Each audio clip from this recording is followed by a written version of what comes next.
Depuis bientôt 10 ans, plusieurs lois ont été mises en place pour réduire concrètement le gaspillage alimentaire et encourager les pratiques plus responsables.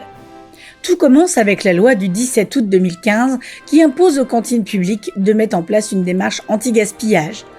Un an plus tard, en février 2016, la loi Garot instaure une hiérarchie claire. La prévention d'abord, puis le don, l'alimentation animale et enfin le compost ou la méthanisation des restes.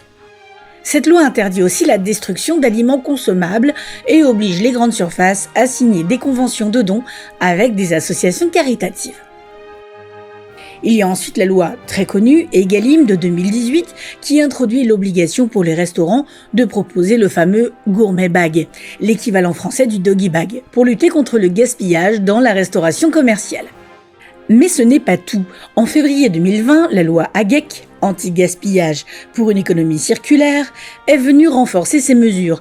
Elle introduit un label national anti-gaspillage et impose un diagnostic aux industries agroalimentaires pour évaluer le gaspillage dans leur chaîne. Les obligations de dons sont également étendues aux grossistes alimentaires.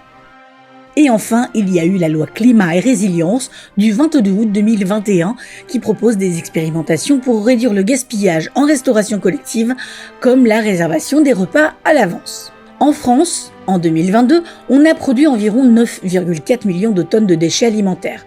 Ce sont les chiffres d'Eurostat. Parmi ces déchets, il y a bien sûr des choses comme les épluchures, les coquilles d'œufs ou encore les carcasses, mais aussi beaucoup de produits qui sont encore tout à fait comestibles. En fait, ces aliments, encore bons à manger, représentent aujourd'hui 4 millions de tonnes. D'ailleurs, une journée internationale est dédiée à ce problème. Le 29 septembre est désormais la journée mondiale de sensibilisation aux pertes et gaspillages de nourriture.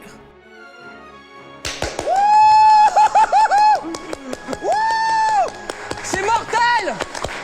Oh, c'est mortel!